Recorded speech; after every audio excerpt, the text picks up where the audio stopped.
Hello guys and welcome back to my channel. This is Glenn, your hair and beauty instructor. So for today, ang pag-usapan natin is mini facial, meaning yung basic facial lang. Basic facial, simply cleaning of the face lang ito, taking out the dead skin, and of course yung facial massage or face firming. So as you can see here, nag-start ako sa shaving ng kanyang beard. That's why I call this mini facial for men. So most of the time kasi may mga balbas ang mga lalaki. So kailangan ahitin muna yon para mas maging effective yung facial natin. So since nag-start tayo sa shaving, tuturo ko na rin sa inyo kung paano mag-shave ng beard at saka ng mustache. So here, pag nag-shave kayo, kailangan lagyan nyo na siya ng shaving cream. Pero dito, ginamit ko dito is yung Nivea cream, face cream, kasi masyadong matigas yung kanyang balbas.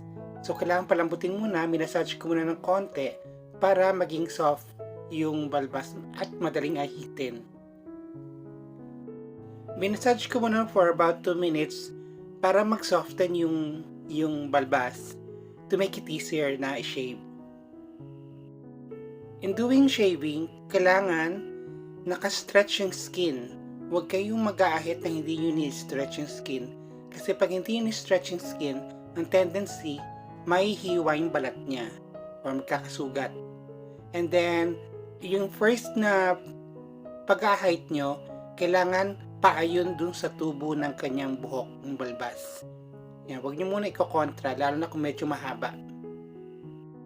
If ever na masyadong mahaba yung kanyang balbas, kailangan nyo muna gamitan ng hair clipper para matrim muna yung balbas.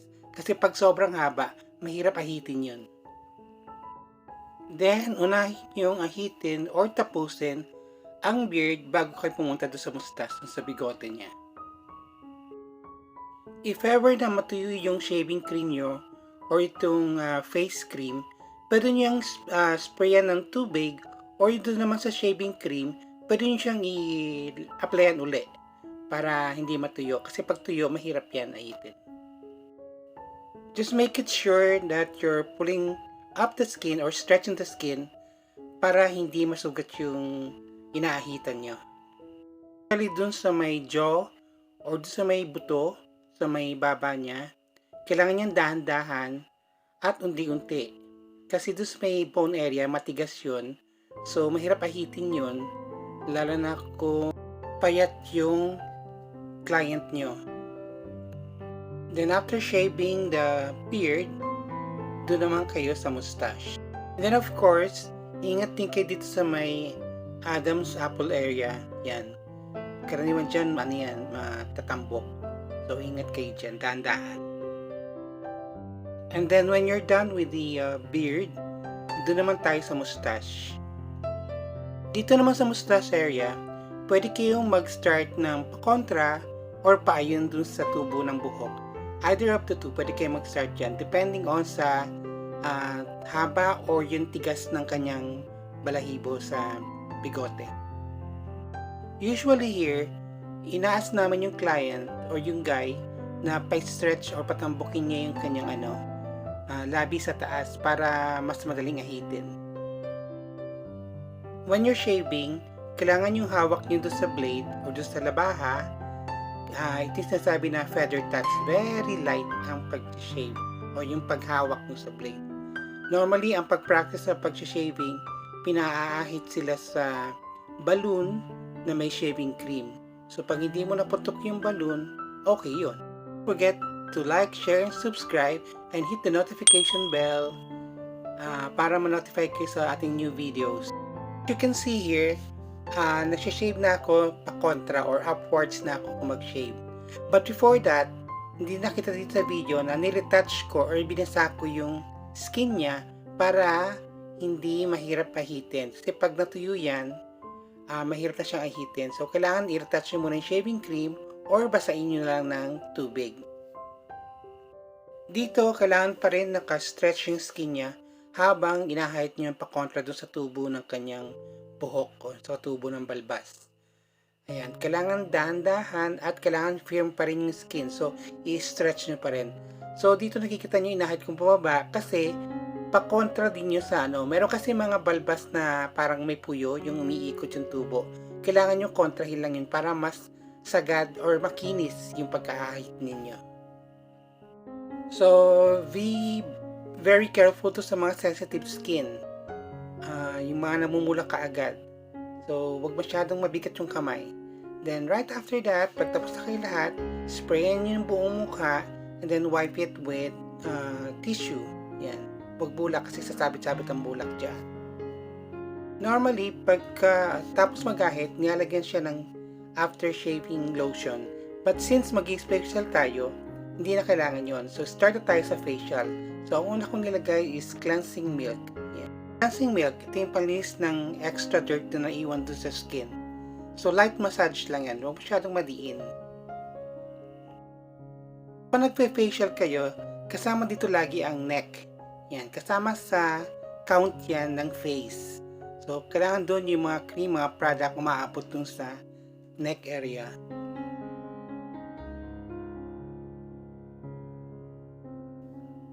Light massages for about 2 minutes. Yan.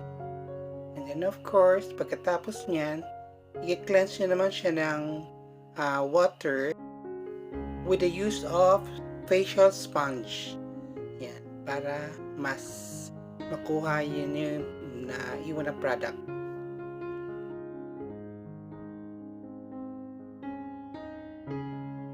And then right after wiping it off, gagamit naman tayo ng toner.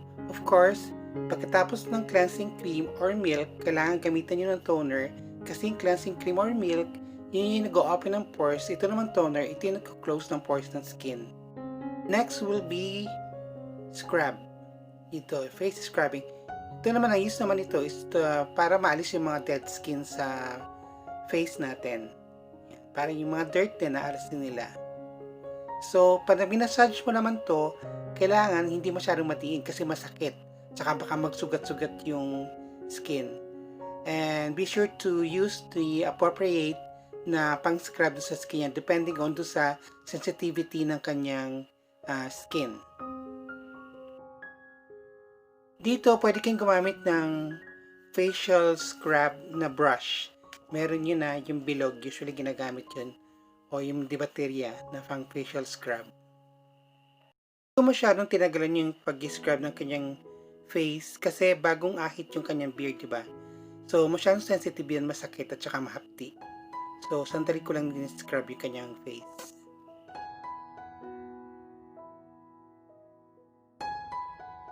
And then, of course, wipe it off with facial sponge again, slowly and lightly.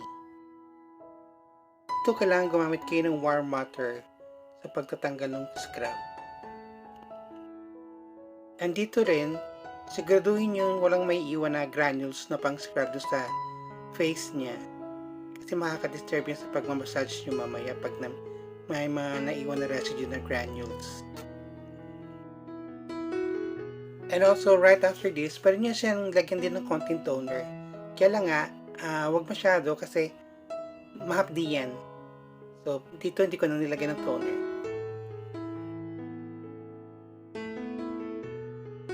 After scrubbing, eto, ready ko na siya. Kukoveran ko yung eyes niya ng cotton pads kasi lalagay ko na siya sa under ng facial steamer, yung hot steam. Under nitong facial steamer, kailangan not less than 10 minutes. Pwede 10 minutes to 15 minutes, but huwag naman masyadong matagal. Yan, para mag-open yung pores ng skin niya, para madali nyo ma-extract yung blackheads, whiteheads, kung ano may dapat yung tanggalin. If yung client nyo, marami kayo nakikitang blackheads na akala nyo na matigas o mahirap tanggalin, pwede siyang ibalik-balik sa steamer para mas madali siyang matanggal. Dito sa model ko, wala akong makuha kasi super ganda ng skin niya, super pini yung mga pores niya, at wala siyang blackheads or whiteheads. In other words, boring. Ito yung sasabi namin na boring na facial. Normal skin kasi ang skin itong model ko. So, napakaganda at napakapino ng kanyang balat. So, next time, kukuha tayo ng model na maraming blackheads and whiteheads para may pakita ko sa inyo paano pag-extract, paano pag-harvest ng mga blackheads.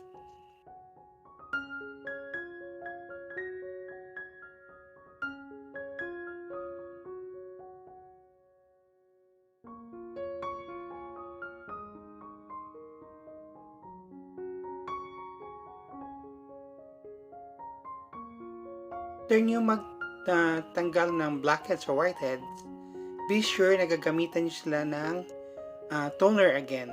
Yan, para hindi magkaroon ng infection, para maiwasan yung infection. Every time na gumagamit kayo ng toner, make it sure na hindi masyadong madiin. Kasi pag masyadong madiin, baka magkaroon ng burning skin yan. Nakakasunog kasi ng balat itong itong toner, especially yung mga matatapang na toner. Next naman is nag-apply na ako dito ng facial mask. Ito yung clay mask or mud pack. Yan. This is really or talagang recommended sa mga oily skin.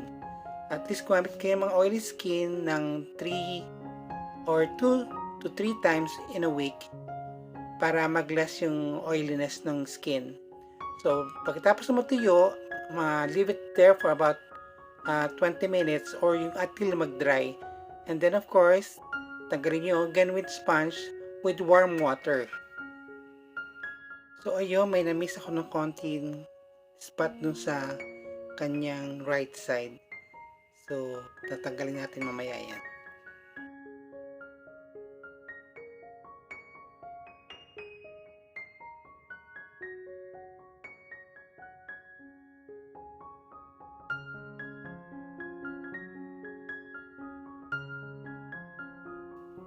And then wipe it dry with facial tissue.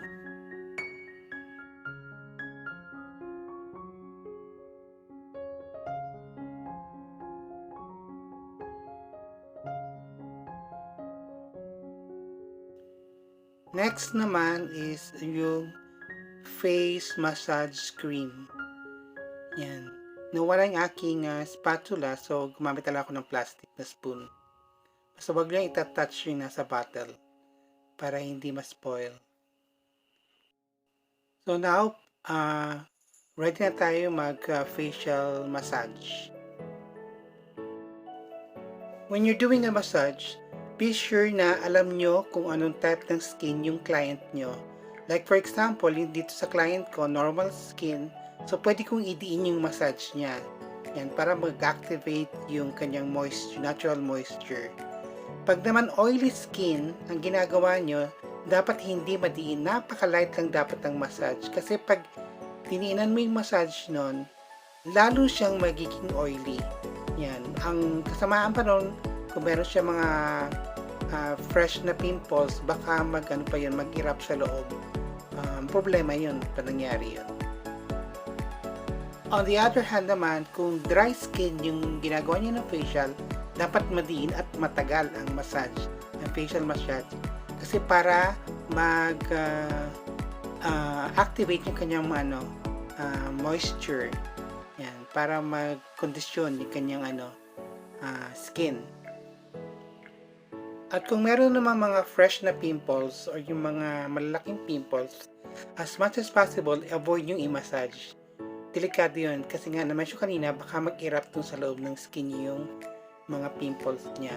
And aside from that, may mga bacteria yun na maaring kumalat mo sa buong muka.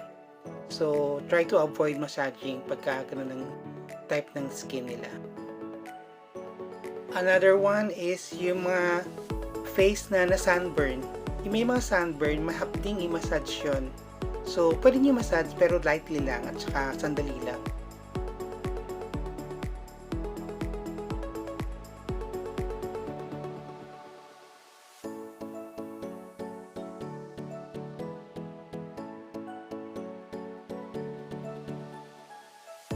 And then after the massage, pwede siyang i-wipe or clean ng cotton pads or ganitong facial sponge.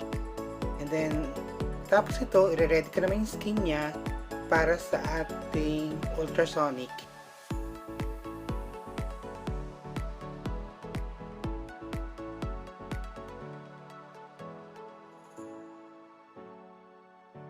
But before ko gamitin siya ng ultrasonic, isprayan ko muna ng konting anti-aging serum or facial serum para mag-glide ng maayos yung ultrasonic.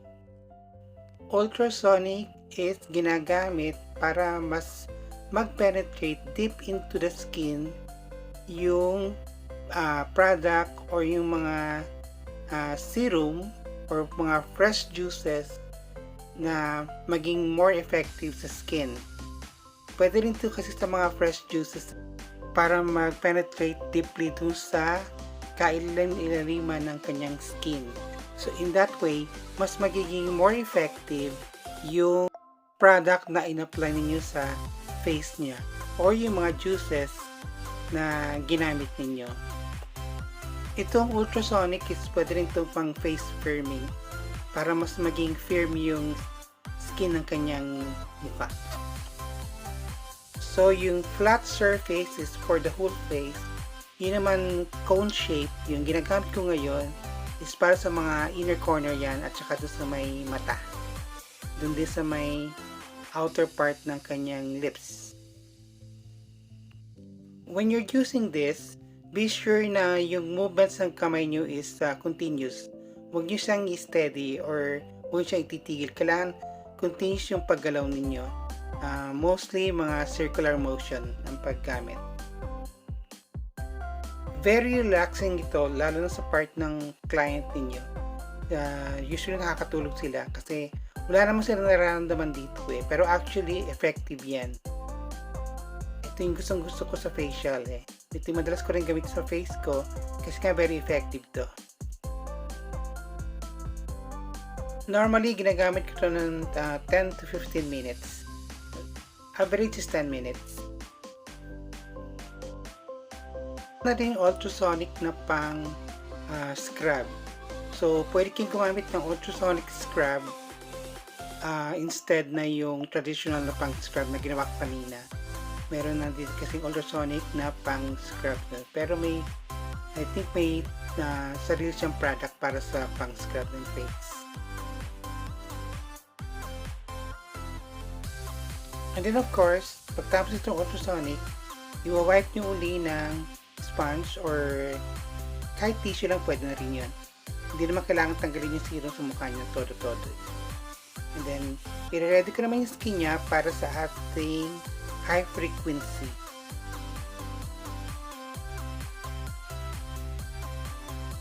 And guys, you can also follow me at my Facebook, Sir Glenn Hair and Beauty, and also in my Instagram, Maria Glenn.